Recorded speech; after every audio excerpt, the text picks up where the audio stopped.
in audit office, like I said, we are being told about how the audit is done, how do we plan an audit, what all entities come in the Rajasthan office, for example, where all how do we constitute an audit team, how do you talk to head of departments in different in the state machinery. So for example, what is the equivalent? So for example, a DAG is a deputy accountant general, the level at which an IAS officer joins the service.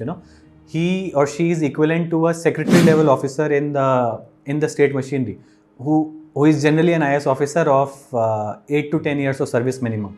So IAS generally is in equivalence also, it ranks much higher as compared to the counterparts in other services. So this is, I think, an only exception which is not available to other services.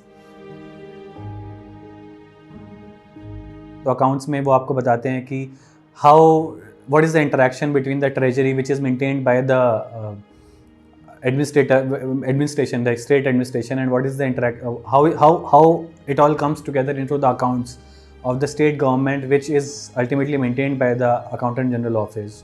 How are the accounts checked multiple times? If there is any problem, then how does the accounting and treatment is done for the same?